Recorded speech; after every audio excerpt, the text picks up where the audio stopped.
Aninha. Ana, como é que você tá? Bem. E o senhor? Bem. Bom ter notícias suas. Muito bom. É, que bom. Ah, é uma tamareira. É para o senhor. Para mim? Uhum. Ah, tem que plantar, claro. Ah, quem planta tâmaras não colhe tâmaras. É um antigo ditado. Árabe. Meu Deus. Quanto tempo? Você lembra? Você tinha o quê? 9, 10 anos? Não. Na verdade, eu estava 10 com... anos, é isso. Foi naquela apresentação da escolinha de balé. Você e a Carolina dançavam juntas? Camponesas com flores no cabelo. E a sua avó costurou o vestido de todas as meninas. Meu Deus, como faz tempo.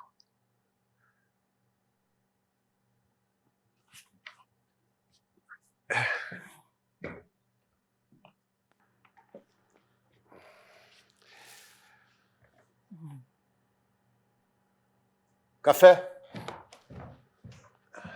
Ah, não. Água.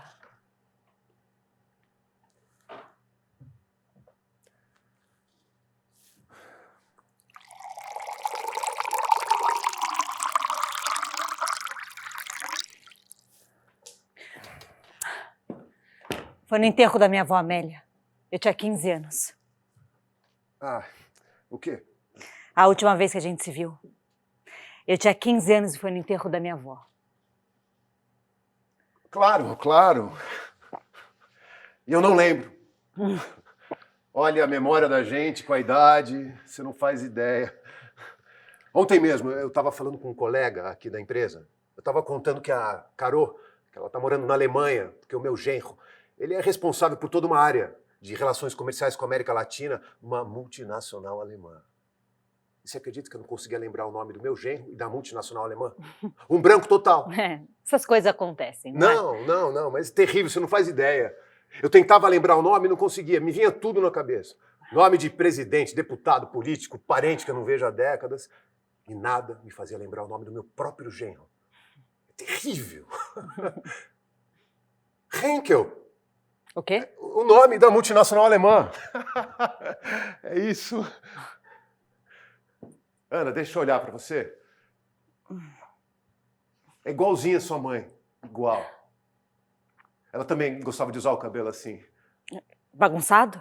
Não. Esvoaçante. Livre. Ah. Sabe que a chefe do departamento implicava muito com a sua mãe por isso. Mas não tinha o que ela fazer porque todo mundo adorava a sua mãe. Era só ela chegar, todo dia de manhã, e o Paulo do financeiro falava: chegou a ninfa dos cabelos esvoaçantes, bom dia, minha rainha. Era todo dia a mesma coisa. Nossa, que babaca. O Paulo? Claro. Não mesmo. Ele falava isso de um jeito carinhoso. Naquele tempo as coisas eram diferentes, era tudo mais inocente, sabe? E a minha mãe não dizia nada pra ele? Sua mãe? Eu não lembro. Eu não lembro. Mas olha, todas as secretárias adoravam a sua mãe. Porque não tinha essa coisa de competição, era diferente. Era todo mundo junto, com um objetivo comum. Fica à vontade. Oi, Patrícia. Não posso falar, eu tô no meio da reunião. O quê? Departamento de risco? Números. De pessoas, Patrícia, de pessoas. Trabalhadores. Ok. Áreas afetadas. Não sei, alguma estimativa, qualquer. Tá sério, eu preciso falar com a assessoria de imprensa. Isso.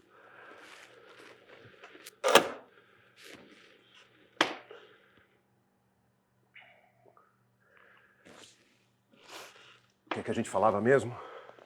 Comuns, objetivos comuns. Isso, era disso que eu falava. Objetivos comuns. Era isso. Naquela época as pessoas tinham objetivos comuns. Era todo mundo junto, em prol de uma coisa única. Um bem comum.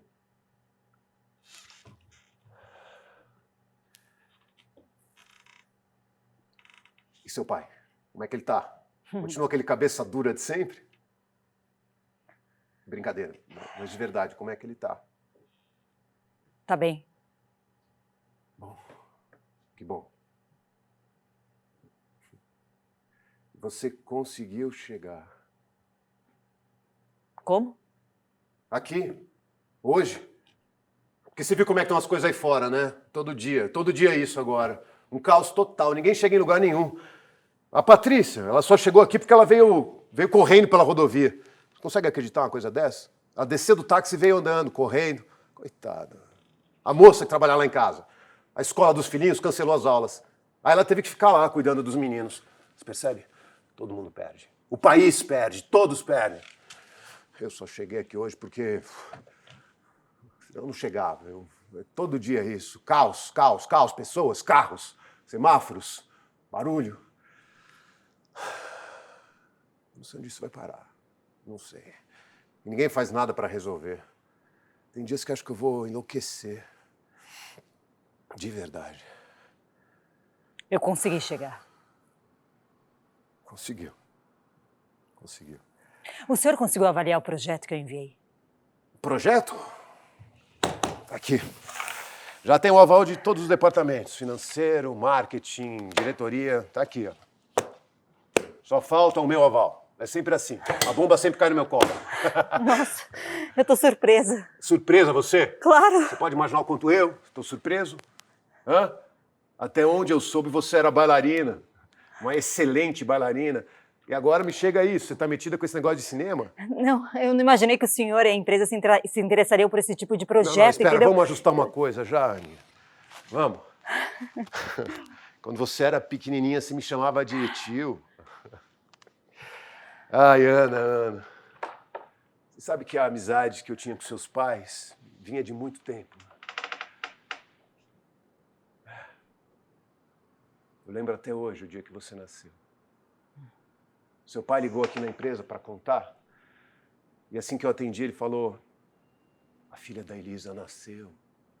Minha filha nasceu. Ela se chama Ana e ela vai sobreviver. Ela vai sobreviver. E desligou. Eu conheci sua mãe, a gente ainda era muito jovem. E aí, depois veio seu pai. Uma amizade muito bonita. Não sei se você sabe, eu que trouxe sua mãe para trabalhar aqui.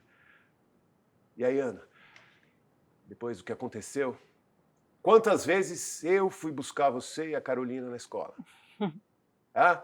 É. Era só eu chegar, você já falava: tio Luiz chegou, tio Luiz chegou. Tio Luiz, compra uma pipoca. Compra uma pipoca pra mim. Eu Tio Luiz, lembro. deixa a Carolina dormir em casa, Ai, deixa. Você não parava enquanto não conseguia. Jamais. E agora você está aqui na minha sala, me chamando de senhor. É um tanto formal, parte do coração, de verdade. Desculpa, eu não quis ser indelicada com você. Não. Eu peço desculpas. Eu não queria te deixar sem graça. Faz tempo que a gente não se vê.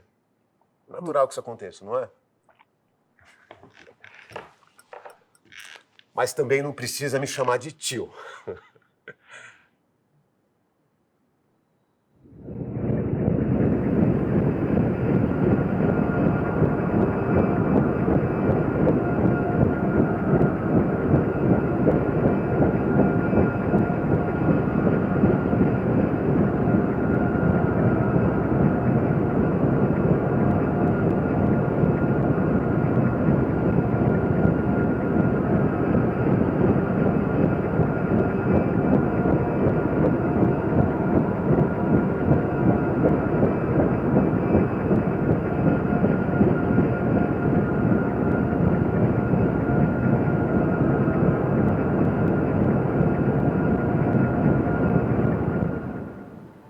Rojava, a Revolução Ignorada.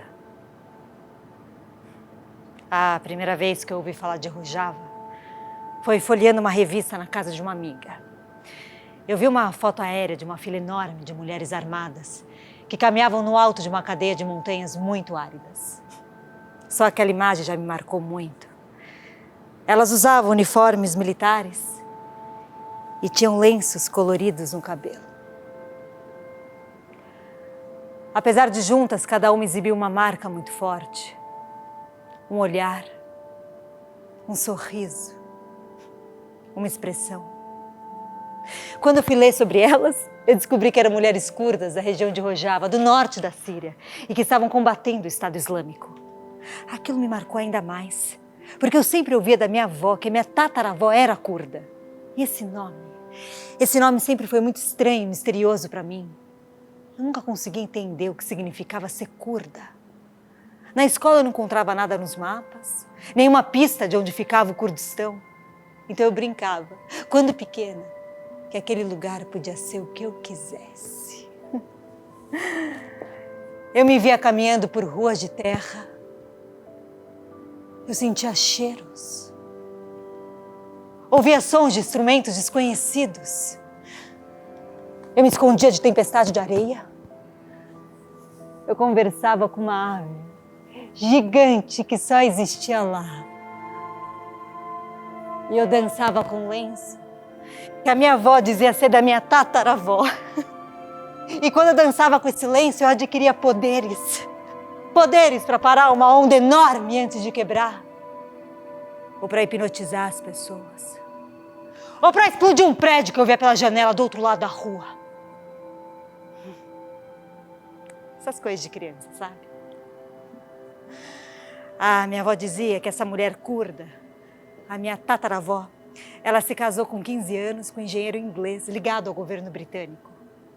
Eles viveram em vários países diferentes. Tiveram 3 filhos homens, mas vieram para o Brasil para a construção da ferrovia Santos Jundiaí. Na viagem de navio para o Brasil, no parto da 4ª criança, sua primeira filha, menina, a minha tataravó morreu. E é isso que eu sei dela. Eu acho que é por isso que eu fiquei tão obcecada em saber mais sobre essas mulheres. Pode continuar, eu tô prestando atenção. Eu não sei se você sabe o que é o Kurdistão. Kurdistão? O Kurdistão não é bem um país, né? É um povo. É um povo que vive espremido entre o Irã, Iraque, Turquia e Síria. É isso? Isso. Espremido. Quando a gente pensa na humanidade toda dividida por estados, nações, parece que é a coisa mais natural do mundo. É um fato dado. Eu sou brasileira, tenho o inglês, o russo, o afegão. É muito mais fácil de entender. Mas a gente sabe o quanto essas fronteiras são criadas de forma artificial. Com o final da Primeira Guerra Mundial, numa sala muito parecida com essa daqui, as grandes potências desenharam um mapa do Oriente Médio.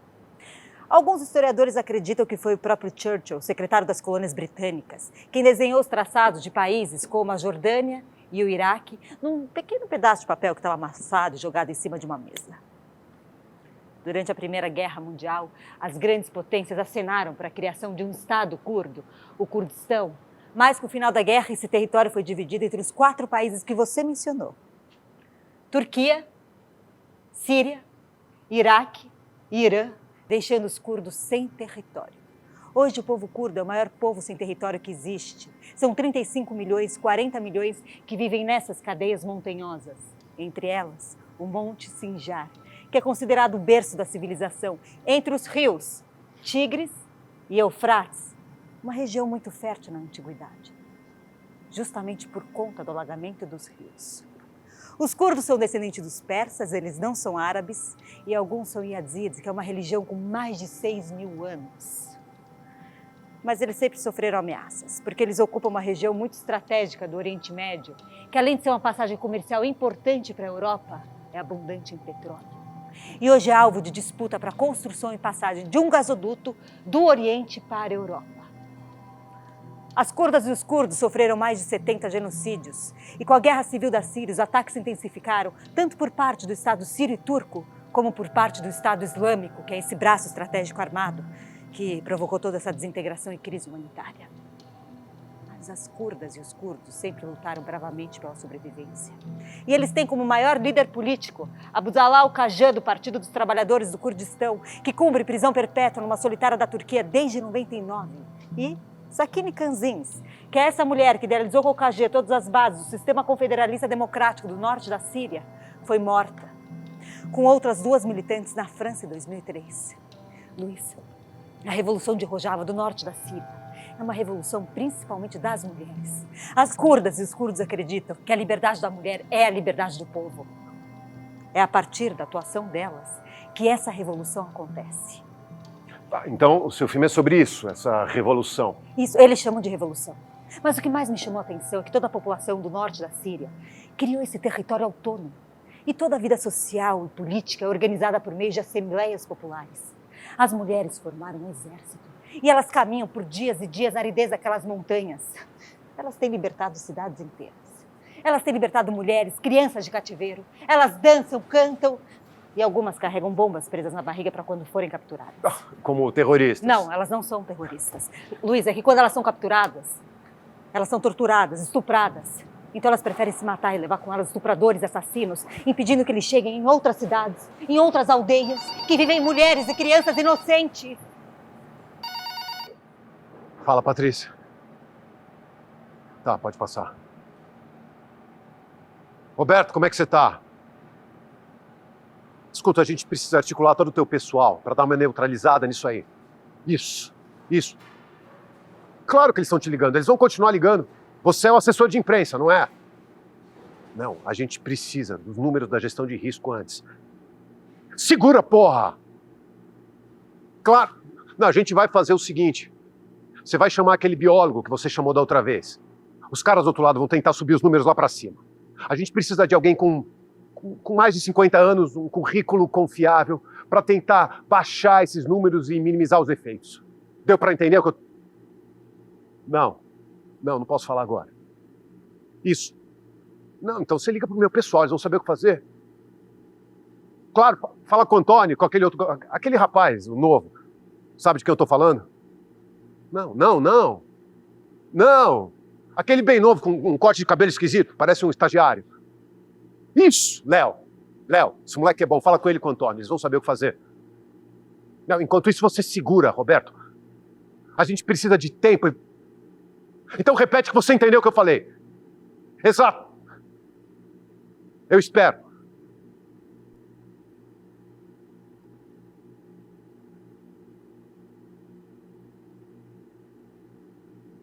Patrícia, eu não pedi para deixar os comprimidos em cima da mesa? Você pode trazer? Não tá, eu já olhei. Não tá em lugar nenhum. Eu tô falando que não... Já sei, obrigado.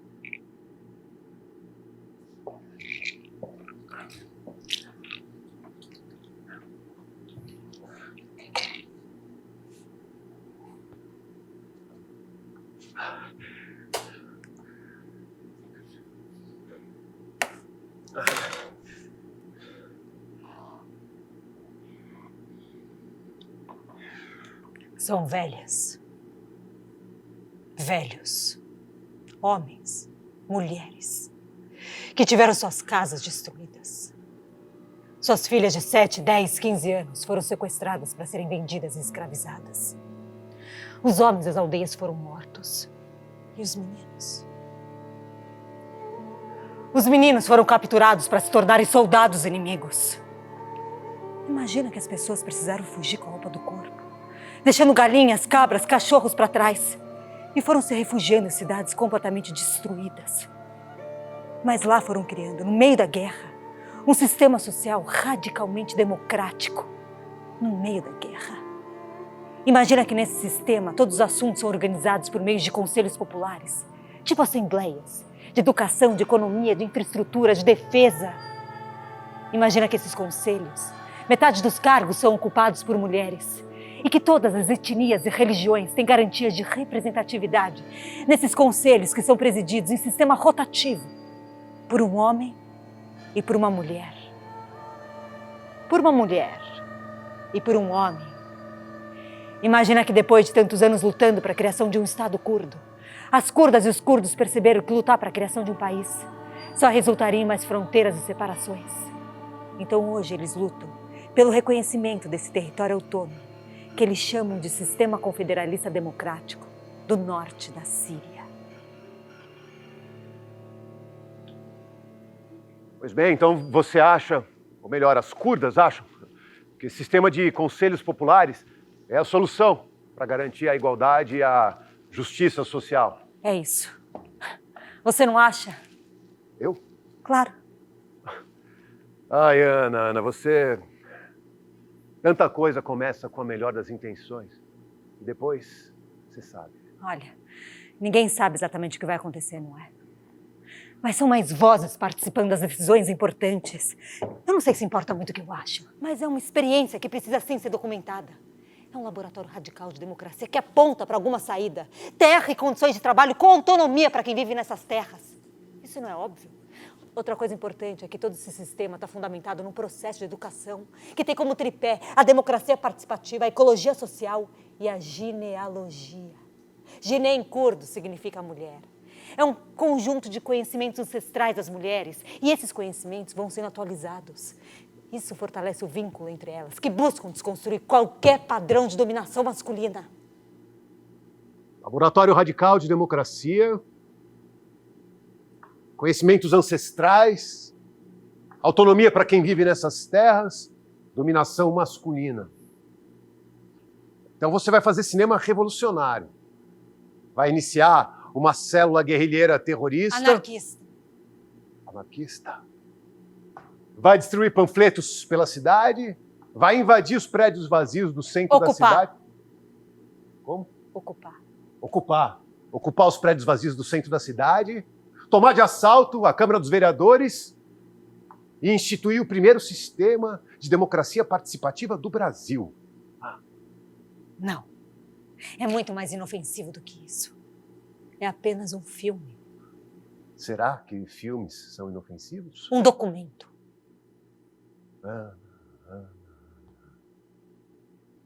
Por que é que você parou de dançar?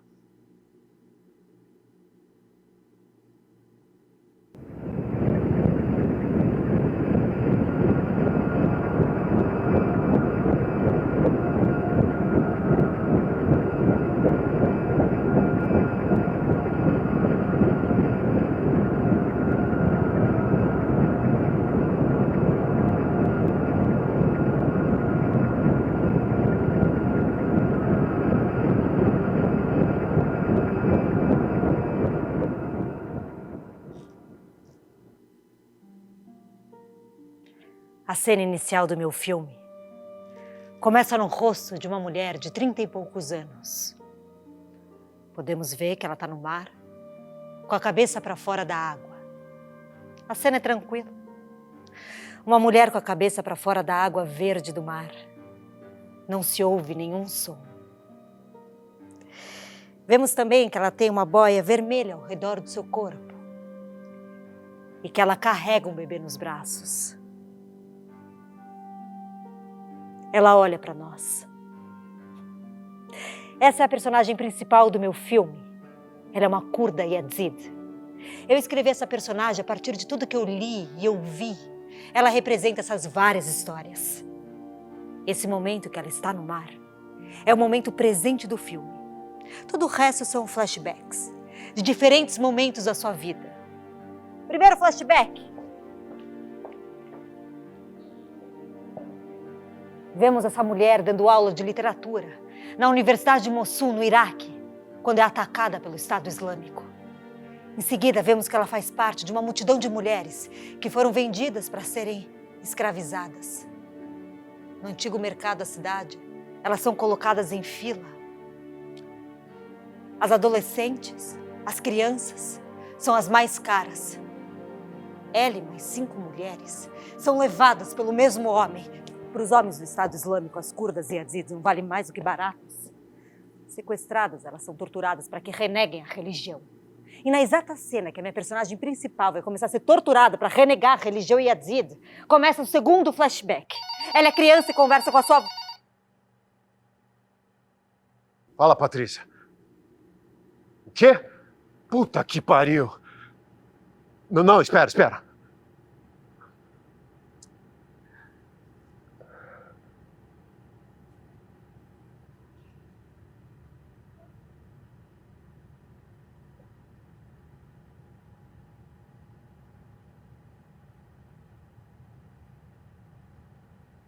Pode passar.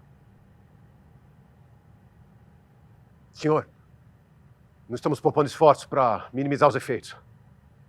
As famílias serão indenizadas e a assessoria de imprensa está preparando um comunicado oficial. Senhor, não adianta gritar. Nós estamos no mesmo barco, governador. Governador, se o senhor vier para cima desse jeito, a gente afunda. E a gente não vai afundar sozinho. Nós empregamos mais de 30 mil pessoas no país. O que o senhor quer? Eu estou falando que... Então eu te faço uma pergunta. Se a gente afundar, quem é que tem mais a perder? A empresa ou o senhor? É exatamente isso. Senhor... Alô?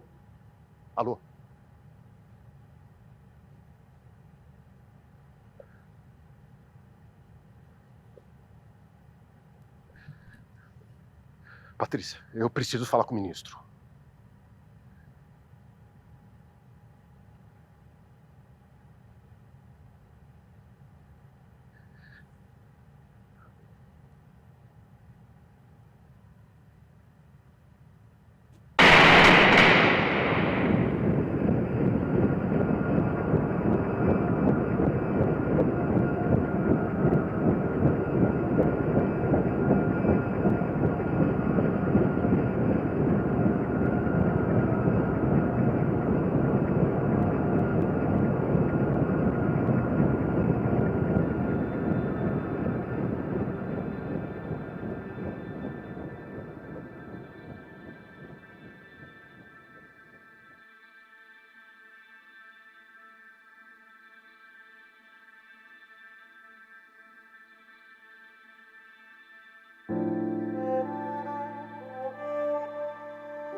Vemos a mulher quando criança.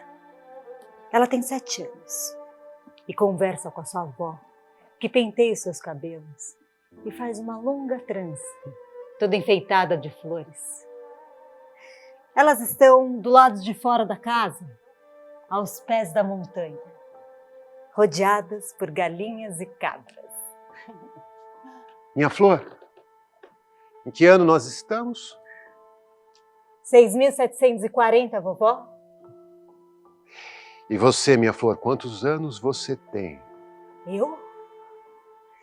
Eu tenho 1, 2, 3, 4, 5, 6, 7 anos, vovó. Eu tenho 7 anos. A senhora também tem 7 anos. Sim, a vovó também tem 7 anos. A vovó tem 7 anos em cada dobrinha dos dedos das mãos. 7 anos em cada dobrinha dos dedos das mãos? Então suas mãos são tão velhinhas que eu acho que elas nem existem mais. Eu acho que elas estão sonhando que estão mexendo no meu cabelo. E você, minha flor? O que é que você sonhou essa noite? Eu? Eu sonhei com o anjo pavão, vovó. Ele apareceu no meu quarto e me olhou com os olhos de fogo. Ai, ele era tão bonito, tão bonito. Só isso. Ele me olhava, era quente, era bonito. E depois, um por um dos 7 anjos apareceram pela janela, pelas gavetas e me beijaram a testa, as mãos e os pés. E eu ria de felicidade, vovó. Mas aí, eu vi pela janela a serpente na oliveira. Eu fiquei com medo e acordei. Medo? Medo por quê? Porque um dia na escola eu falei da serpente. E agora eles me chamam de namorada do diabo, só porque eu falei da serpente. Você sabia que foi a serpente que salvou a Arca de Noé? Foi? Sim. Numa noite com uma tempestade tão forte que as ondas quase tocavam os céus, a arca bateu no topo do Monte Sinjar e abriu um buraco no casco do navio. Aqui? Sim, bem aqui. E adivinha quem apareceu para ajudar? A serpente. Isso, a serpente. E então, ela se enrolou todinha como um... Caracol. Não, como um... Repolho? Não, todinha como um... Bebê. Isso, como um bebê. E então a serpente se enfiou no buraco do casco do navio. E Noé e os animais continuaram navegando seguros até o final do dilúvio. E é graças à serpente que nós estamos aqui hoje. Por isso, não devemos ter medo da serpente, minha flor. A K-47 Seu pai tem um faz o peso quê? de um... Quem? Como? Como? Seu pai. O que tem? O que ele faz? Nada. Ele fica em casa. Seu pai sempre foi calado. Aos 25 ele já era um velho.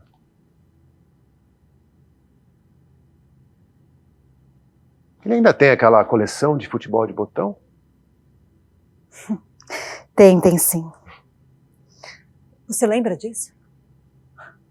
Ele monta às vezes no quintal e fica jogando sozinho. E você, Ana? Por que é que você não tem filhos? Porque eu não quero.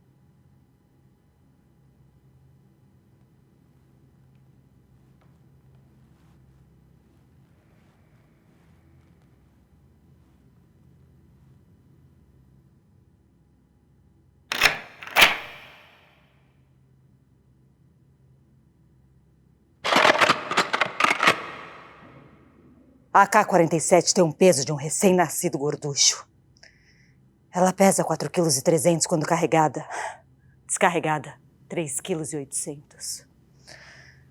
Quando eu a vi pela primeira vez, ela parecia tão diferente de mim, tão distante de algo humano. Se eu tivesse com ela numa sala, era como se eu tivesse de frente a algo assim como o meu avesso. Mas aí, observando, me aproximando, tocando, limpando, apoiando-a sobre meu ombro, ela foi se tornando tão natural e próxima como uma amiga, como uma irmã. O silêncio numa guerra é sempre tenso. A população respira com medo de fazer qualquer ruído. É de acordo com o som da rajada das metralhadoras que a população consegue medir a quantos metros está o inimigo.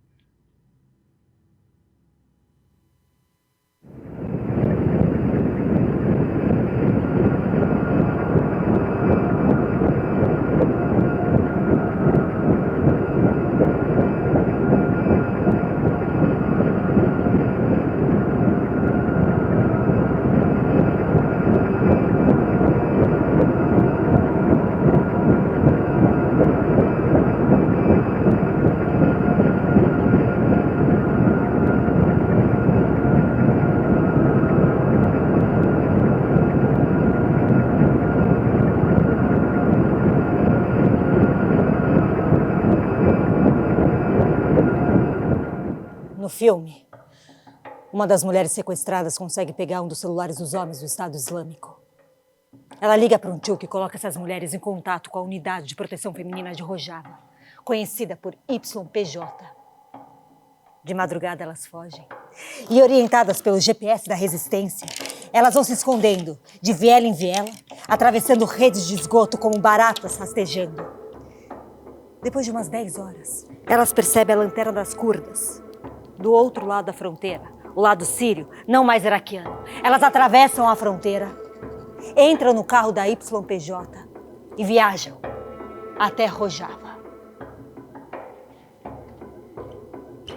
Em seguida, vemos uma garota do YPJ trazendo 2 homens capturados por ela. Ela traz esses homens, agora desarmados, presos por uma corda. Ela vai se aproximando da cidade de costas, de frente para esses homens, e obriga eles a olharem nos olhos dela por todo o trajeto. Em Rojava, eles são obrigados a frequentar aulas de ecologia, sociologia, genealogia, história, cultura, e depois são soltos. Em seguida, vemos o plantio de uma horta comunitária. Mulheres, jovens, adultas, elas dançam, formam uma fila. Sobre a terra seca de Rojava, cada uma delas faz uma longa trança na companheira à sua frente. Elas cantam uma canção antiga. Elas se preparam para o fronte. E então, vemos aquela mesma garota do YPJ que trouxe os 2 homens capturados por ela, só que agora numa emboscada atrás de um muro. De um lado, uma companheira escorre quente com um tiro certeiro que a pegou pela cabeça. Do outro lado, uma companheira que não teve tanta sorte assim, agoniza com as vísceras expostas. Elas se olham, sorriem de leve, orgulhosas de todas as decisões que tinham tomado até aquele instante. Elas dão as mãos. Os homens se aproximam do outro lado do muro e ela detona a bomba que carrega presa junto ao seu ventre. Luiz, a última cena desse trecho do filme são aqueles 2 homens do Estado Islâmico retornando a Rojava com mais 30 homens para frequentarem as aulas com a população local. O meu filme vai enfocar a vida do norte da Síria, principalmente das mulheres do YPJ. As cenas de Rojava serão reais.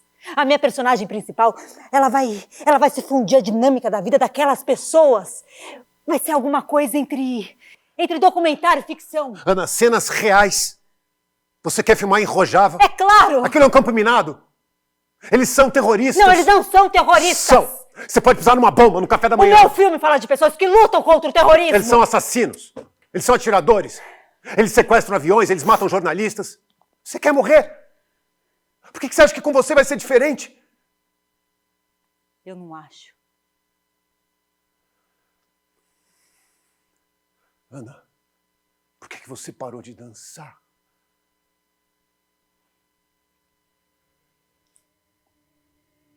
Aninha, eu tenho um amigo na Secretaria de Cultura. O cara é um fodão lá. Eu tava pensando num cargo de assessoria ou de coordenação da dança. Ele pode te ajudar. Não, não quero ajuda. Ele pode fazer alguma coisa por você. O meu caminho é outro, Luiz. Pensa bem. Eu não tô falando pra você ir pro emprego formal, de gravata, que nem eu, não. Eu tô falando do que você gosta. Eu sei que é disso que você gosta, te admiro, mas você não acha que tá na hora de você assentar um pouco? Eu tô falando de dança, um cargo dentro da dança. As curdas também dançam. Ana, tá na hora de você criar responsabilidade. De mãos dadas. Tá na hora de você mexer as pernas pra frente e pra trás. Não tá na hora de você arrumar um emprego dançam. fixo. Elas fazem suas longas tranças no Não tá na hora cabelo. de você E de mãos formar dadas, mexendo as família. pernas pra frente e pra trás. Elas Ana. dançam. Como uma onda. Mexendo Mostra as pra mim como é pernas que pra elas frente e pra Mostra. trás.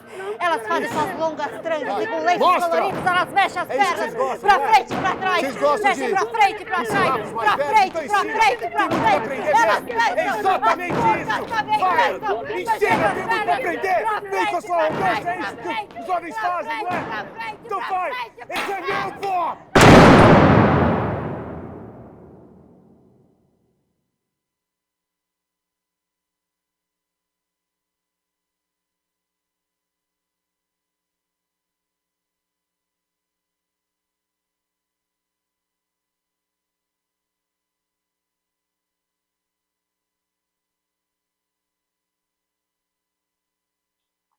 Ainda lembro como se fosse hoje. Você dançando aos 5 anos. Você lembra? Tão linda. tão graciosa. Ninguém conseguia tirar os olhos de você. Igualzinha a sua mãe.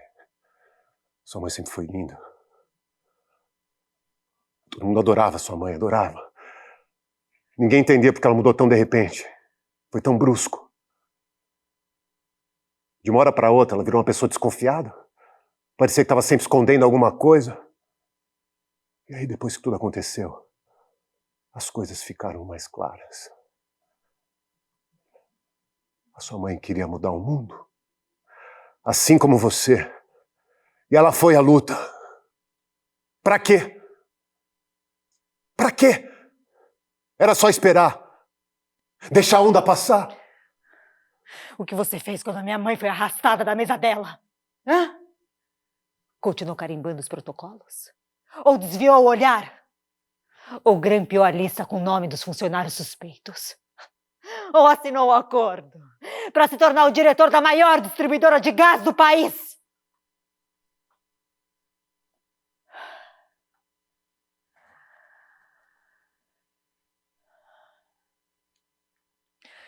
Tô me sentindo nada bem hoje. Tô menstruada. Quando eu fico menstruada, eu fico igual um bicho. São 30 cavalos me esquartejando por dentro. Mas eu tô aqui. Eu tô aqui. Eu consegui chegar.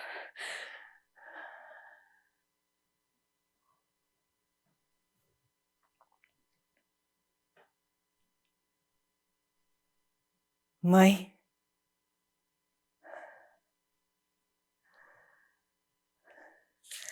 A vovó dizia que ninguém datilografava mais rápido do que você. Ela dizia que você era secretária de um dos diretores e que adorava trabalhar. Adorava ir para o centro da cidade, conhecer pessoas e tal. Mas um dia você foi transferida para a matriz. E você, no seu primeiro dia, orgulhosa, secretária do diretor-chefe, datilografava a minuta de frente para uma enorme janela de vidro. Por um instante você piscou por causa do sol que entrava pela janela, espichou a coluna e sentiu o bafo quente do seu novo chefe umedecendo o seu pescoço. Na hora você se assustou, mas ele te agarrou pela cintura e você gritou. E ele disse que o chefe da filial do centro devia estar gozando com a cara dele, quando disse que você era facinha e gostosa como um melaço. Então você saiu chorando, sem nenhuma necessidade social de contenção, em direção à casa do papai, que estava sempre cheia de mulheres e homens decididos. Então eles te serviram um chá, você se acalmou e escutou. Então eles falaram sobre a perda dos direitos da última década e você escutou. Eles falaram sobre o Fundo Monetário Internacional, sobre o petróleo, os interesses do capital estrangeiro. E você escutou. Eles falaram sobre a mão invisível do mercado, sobre as necessidades de fortalecer os movimentos de base e a integração dos movimentos de resistência da América Latina. E você escutou. Eles falaram sobre reforma agrária, você escutou. Eles falaram sobre estratégias de guerrilha, você escutou. E eles falaram sobre assaltar bancos. E você disse sim, mãe! Você disse sim.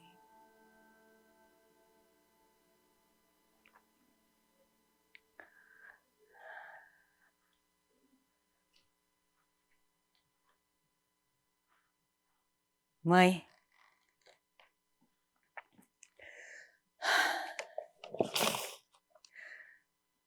às vezes eu tenho uma sensação muito estranha na região do ventre.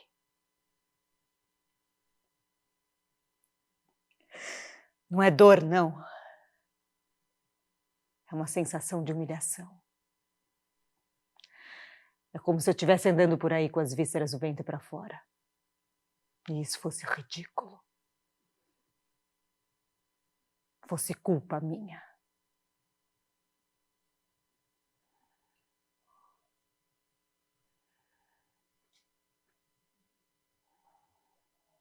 A Elisa não foi arrastada para fora da sala. Ninguém viu nada. Ninguém. Um telefonema. Uma merda de um telefone que toca, pedindo pra ela ir pra sala do diretor. Mais nada, ninguém viu nada. Só isso. Ninguém aqui era colaborador. Ninguém aqui grampeava a lista com o nome dos funcionários suspeitos. Não. Ninguém sabe de nada. Eu não sei de nada. Isso agora é passado.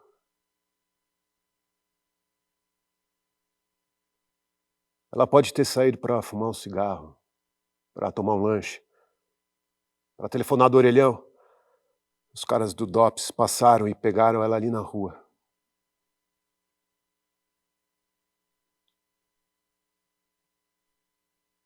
Eu poderia ter ajudado.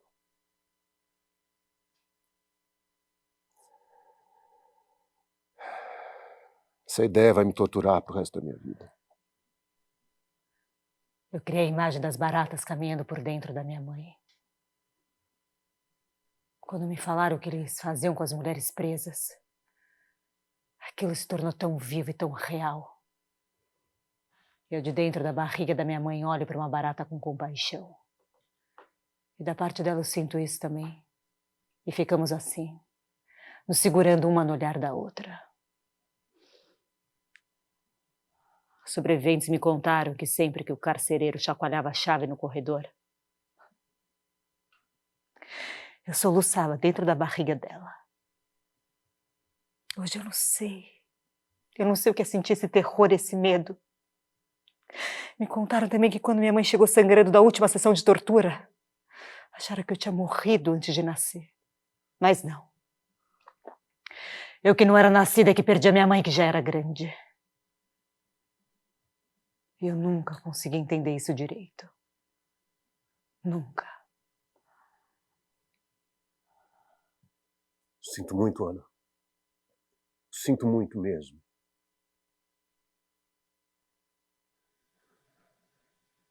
Eu sinto tanta pena do senhor nessa sala. Tão protegido, tão pacificado e com tanto medo.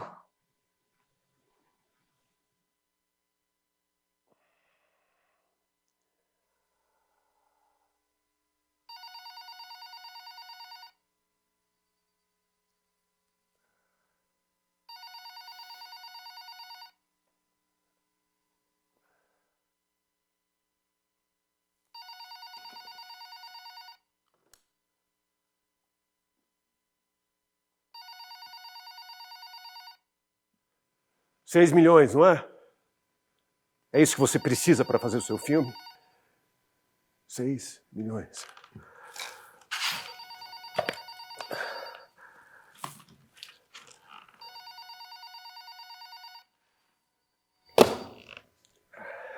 Você vai fazer o seu filme, garota.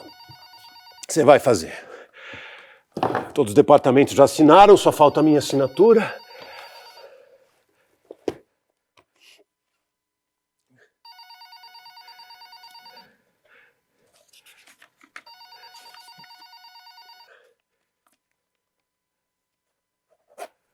Pronto.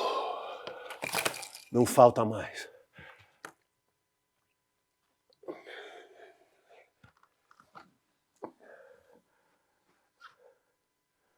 Estão todos muito animados com a ideia. Uma empresa de gás financiar um filme que fala sobre a barbárie da disputa econômico-energética. É perfeito. É divertido. A empresa fica com cara de consciente, de responsável, agrega valor, amplia a atuação junto às entidades filantrópicas. Ninguém tá nem aí, Ana. Eu não tô nem aí. Vai fazer seu filme, vai. As pessoas precisam saber. As pessoas precisam se emocionar, precisam se revoltar. Isso, se revoltar. Porque da revolta sempre nascem novas oportunidades para o mercado. A empresa está bem tranquila. Você quer que eu te leia alguns pareceres técnicos e jurídicos sobre seu filme? Eu vou ler. Na nossa avaliação, ninguém vai entender o paralelo com o que estamos vivendo aqui. Outra. O filme se passa num lugar distante, no Kurdistão, que até parece nome fictício. Parece mesmo, não parece? Outra. No entender da comissão, não haverá nenhuma reflexão crítica. Pelo caráter sutil da obra, não haverão paralelos com a gente aqui.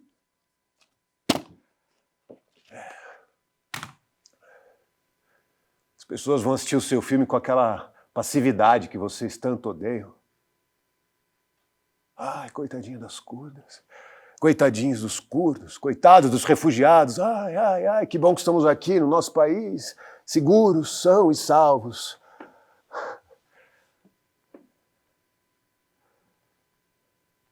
As coisas são assim, Ana. Tudo muda. Tudo muda para nada mudar. Como é que vocês ainda não aprenderam isso, hein? Vocês, artistas. Você deve pensar que é fácil falar. Não é, não. Também fico revoltado. Eu também fico indignado. Mas aí, Ana, eu penso e chego a uma conclusão. Foda-se. A vida é curta, eu quero viver. Quero que você seja feliz, garota. Vai ser feliz, vai fazer seu filme, vai. Vai mostrar seu filme no mundo todo, vai mostrar seu filme em todos os festivais. Vai. Receba os aplausos. Porra, pelo menos isso. Saiba receber os aplausos. Tome um champanhe, comemore, aproveite o momento que passa. Vai ser feliz, garota. Não se parece com a sua mãe.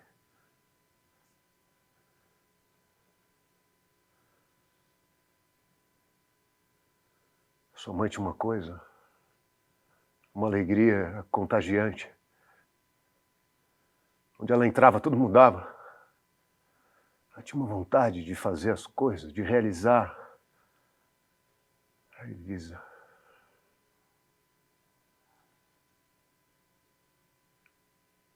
Ela podia estar aqui agora, no meu lugar. Não podia?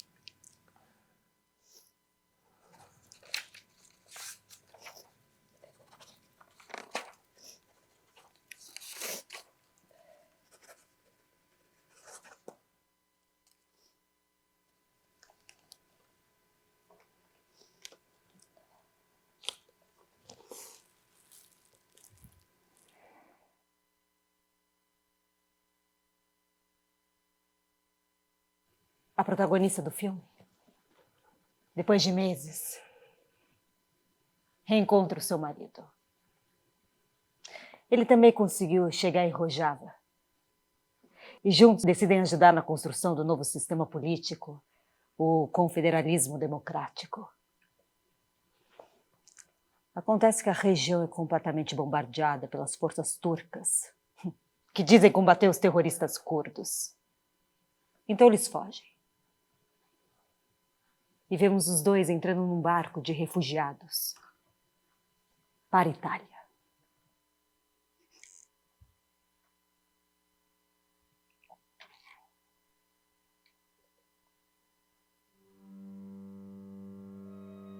A cena final do filme é a mulher dentro da água com o bebê nos braços. É a mesma cena do início, só que agora atravessada por flashes de um naufrágio. Flashes de quando cantaram, ao saberem que estavam só a 7 horas da costa italiana. Flashes de um barco italiano batendo propositalmente na embarcação dos refugiados. Flash dos homens gritando palavras surdas de ódio contra os refugiados. Flash de salva-vidas de papelão afundando. Flashes de quando a mulher consegue pegar uma das poucas boias do barco. Flashes de uma mãe que desiste de resistir. Entrega o seu bebê à mulher e some. Some para o fundo do mar.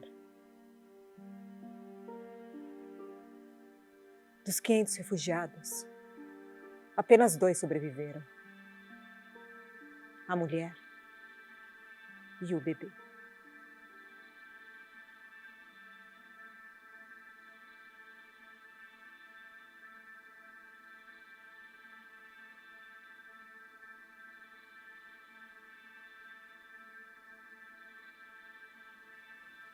Vovó, o que é petróleo?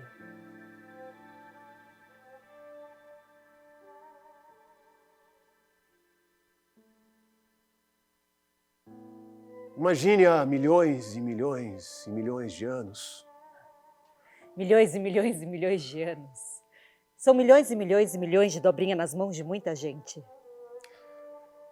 Há milhões e milhões e milhões de anos, existia uma floresta cheinha de animais. Como cabras, galinhas e cachorros. Não exatamente como cabras, galinhas e cachorros. Parecidos? Bem maiores. E então veio o dilúvio. Foi o dilúvio da Arca de Noé? Alguns dizem que sim, outros dizem que não. E então a água foi tomando todos os vales, as montanhas, e tudo quanto era bicho, planta, peixe, foi descendo e ficando lá no fundo, quietinho, quietinho e parado, por milhões e milhões e milhões de anos. Vovó, um dia eu vou virar petróleo.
Tchau.